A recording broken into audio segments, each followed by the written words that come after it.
Welcome to Week 2, Product Lifecycle Management. This week we are going to be focusing on technology, and our learning objectives for this week will be to define technology and understand the technology S-curve, and to describe and understand technology adoption and diffusion. Before we get started, we have to understand what is technology. Technology is the application of tools, materials, processes, and techniques to human activity. We can apply technology to products, goods, and services, and properly applied, technology makes things more efficient in regards to cost and time, and more effective through improved yields, higher utilization, and improved capacities or speeds. When dealing with technology and technological innovation, one of the ways we can measure its effectiveness is through the use of a technology S-curve. The technology S-curve is a graphical representation of the development of a new technology, showing the relationship between some measure of performance and some measure of effort. When looking at a technology S-curve, in the beginning we see that a lot of effort is required to only minimally improve performance. As a technology becomes more understood, improvements occur at a more rapid pace and with less effort. However, at some point, the returns on the improvement begin to decline. This is known as the point of diminishing returns, and it's at the top of the S-curve where we start seeing things flatten out. Over time, we'll see a shifting of the S-curve, and this can occur when a product reaches its state of diminishing returns and a new innovation begins to take its place. You can see this on the graph to your right, where the two lines intersect, and you can see technology A is plateaued as technology B is starting to rapidly rise. You've seen this in many major things like the switch from plain telephony to voice over IP, whereas plain PBX voice services have plateaued and voice over IP services have climbed. Being innovative is important. However, it's also equally important that your innovations are adopted and that they see a wide distribution. Technology adoption is the point at which the decision is made to purchase a new good or service. For a product to be successful, it generally needs to appeal to a broad market in order to achieve enough sales volume to take advantage of an economy of scale. However, we have to figure out who are the adopters and how do we reach out and attract them to our products. When looking at technology adoption, there are 5 groups of adopters that we particularly care about. These groups are innovators, and these are people who want to be the first to try an innovation.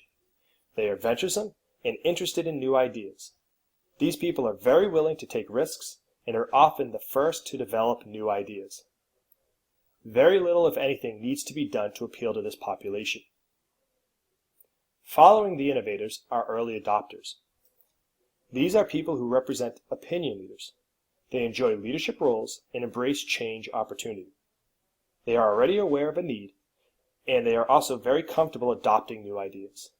Strategies to appeal to this population include how-to manuals and information sheets on implementation. They do not need information to convince them to change. The early majority are rarely leaders, but they do adopt new ideas before the average person. That said, they typically need to see evidence that an innovation works before they are willing to adopt it.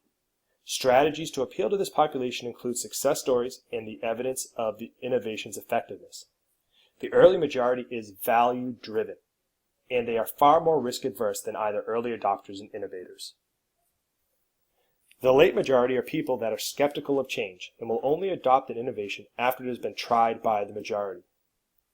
Strategies to appeal to this population include information on how many other people have tried the innovation and have adopted it successfully. Laggards are the people that are bound by tradition and are very conservative. They are very skeptical of change and are the hardest group to bring on board. Strategies to appeal to this population include statistics, fear, and pressure from others in other adopter groups. The laggard group will often only change when they have no other choice. This graph displays a technology adoption curve in which you can see the percentages of how and what groups adopt when and where. you can see clearly that the innovators make a very, very small portion of the amount of total people that adopt. However, they provide the most information as to whether or not a technology can take off or not. They provide the seed for the early adopters, which then lead into the early majority and late majority. This graph represents the adoption S-curve. It's typically a normal distribution of adopters, and it creates an S-shaped pattern for cumulative adoption. For our products or services to be successful, we really do need to reach the mass market. We need to do this because we need to achieve a sales volume that can take advantage of an economy of scale and make it so that it is efficient and effective to make our goods. But how? The way we really attract people is we have to be able to cross the chasm, and that chasm is the intersection point or the transition point from adoption by innovators and early adopters to the mass market. Products and services which can cross the chasm typically target markets that have the greatest need, have the broadest use for an application, can derive the most value, can generate the highest return, and are currently underserved or have some unmet need. It's important to note, though, any of these characteristics may require you to perform further market segmentation in order to adopt or meet one of those needs. Demand and diffusion.